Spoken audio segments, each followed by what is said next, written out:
Right, Nick, it's been a little bit since we've seen you in here. What have you been up to?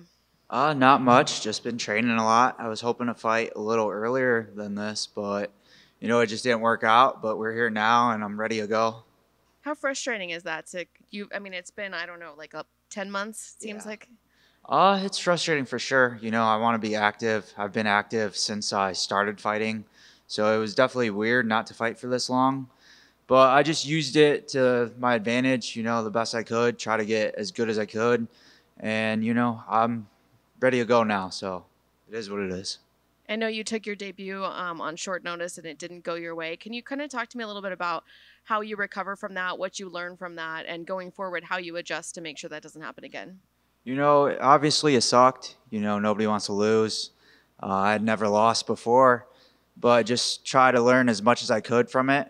I have a great team at VFS Academy. So I had a lot of good people around me who gave me a lot of good life lessons, taught me a lot about that fight. And I realized a lot of the things I did wrong in that fight. And, I have to correct those things if I want to be a high level guy. If I want to be here and make it to the top, you have to correct those things. So I learned a lot from that fight, and I'm ready to show.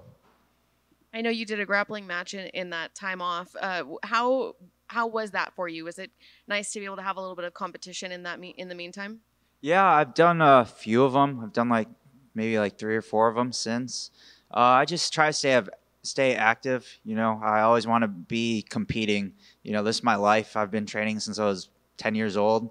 So I'm used to competing. This is all I want to do. So yeah, I always just make sure I'm in that competitive mindset. So I'm always finding something to do, whatever it is.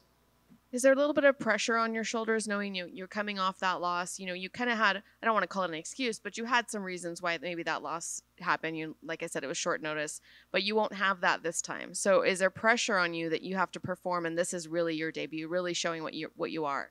Honestly, there's no more pressure. It's a fight. There's always gonna be pressure when you're having a fist fight in front of people. You know, but there's no added pressure to it. Also, I'm a huge underdog, and I know that. So a lot of the pressure's on him. They expect him to make a highlight out of me. They expect him to. I mean, they keep comparing him to Sean O'Malley, things like that. So I know what that is, and I just need to go out there and shut all that shit down. What were your thoughts when you got the name originally? Uh, I didn't really care. I mean, I'm down to fight anyone. And I think I showed the UFC that I took that Argetta fight on 5 days' notice, did no questions right away. And then this fight, I know he's the biggest hyped guy in the contender series this year. Fuck, I took that fight in a second. I have no problem. I'm here to compete. I'm here to be the best. So I'm not scared to fight anybody. How do you see that fight going between the two of you? It's gonna be a dogfight. He is good. He has a lot of talent, but I'm real good too. And I don't know if he really thinks I am. I don't know if he respects me that way, but I'm gonna show him how much talent I have. And it's gonna be a dogfight, and I'm ready for 15 minutes of hell. If you get through him, is there a chance you might want to have a rematch with Dan, or is that something that you've put aside? You're not going to think about that. I mean, I don't have any ill will towards the guy, but he beat me. I want to beat him. Like, yeah, I want that fight one day. I know it's not going to come anytime soon. We just fought. I'm not going to get a rematch after one fight. But one day I would love to have that fight and show what I could do on a full camp and, show how good I really am. Thank you. Thank you. Just a couple. I know you fought at 45 and you fought in at bantamweight. I believe this fight's at bantamweight. Is there a particular weight class that you prefer? How you when you show up on fight night? Definitely gonna be a 35er always. I fought 45 just because it was short notice and they offered me something. And then before regionally, I fought 45 once in a while. Just sort of took what I could get. It was hard to get fights. It's hard to find much, so I just sort of took whatever I could get. And at the regional scene at 45, I'm big, but at this level, these guys are pulling heavy weight. So I definitely have to be a 35er. I'll be a 35er my whole career. I was going to say you're not a small 35er by any means. No. It's funny you say you're a small 45er. Yeah. So you're a big 35. When you look at this fight, I mean, when you say like you didn't really care about the matchup, I mean, are you the kind that doesn't really game plan for your opponent, or are you just going there kind of worrying about what aspects of your fight need to show up on the fight night? I mean, I know what he's good at. Obviously, I've watched film. I've done my homework, but I mainly worry about myself. Like, I know that my skills need to be able to beat this guy. I can't be. That's one thing I felt like I did a terrible job at in the Argueta fight is I was super worried about what he was going to do. I wasn't thinking about myself. I was thinking a lot about his game plan. So, I just got to stick to what I'm good at, stick to my plan, and, may the chips fall where they may. And that being said, I mean, you're coming in off a loss, and you took on the short-term notice, but you're on the main card. So what does that say to you that the UFC believes in your skill set and your talent as well? I mean, I'm going to just be honest. We're not on the main card because of me.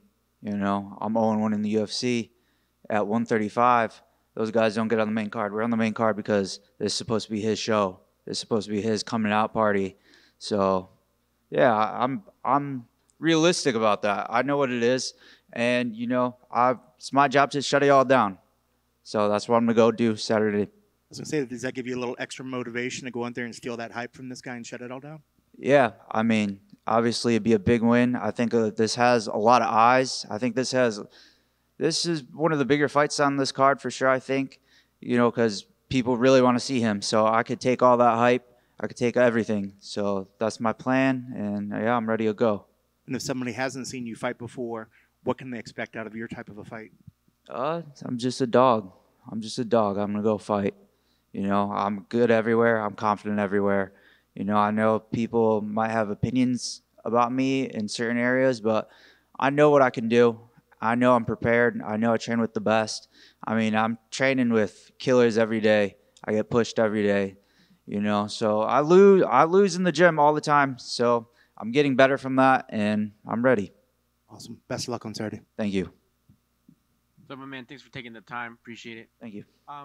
Something you touched on with Amy as far as just that inactivity and time off. Everybody has their own, little journey when it does. Can you touch on that a little bit? What keeps you guys busy? Because we know fighters are a special breed, and you love that competition. And yes, tournaments and such. But what kept you feeling good, feeling alive, or did you reflect any at all on the career as the game kind of passed on? I just have good people around me. I have a great family. My family is really big into this sport, so everybody understands it. My younger brother fights. He's a 5-0 amateur. My older brother was a fighter. My dad fought. So everybody around me understands this life. So I think that helps me a lot. It was frustrating not to have fights, but my brother was fighting at this time. He fought 3 times since I fought last.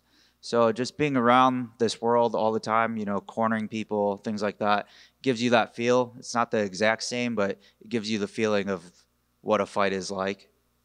That's awesome, man. What a treat to have a fighting family. Yeah. To word those debates at the table and watching it. It must be amazing. Yeah. Awesome stuff. And lastly for me, you mentioned studying tape. How big of is that in your game plans as a fighting family? Like, all right, man, we're going to study this dude. We're going to watch this, watch that. Or do you not really put too much emphasis on it, thinking, let me just worry about myself? I definitely watch, but it's not a huge deal. I don't want to obsess over it. I think when you start obsessing over what people are good at, you no longer are worried about what you're good at. You start playing that game too much. So I watch. I'm aware. I know he's diverse. His striking is very diverse. I know he likes to spin. He likes to do a lot of different things, but I'm not going to obsess over that. I see it. I know what to be aware of, and I'm ready for it. Thank you, sir. Welcome Thank back. you. Can't wait to see you go to work on Saturday. Thank you.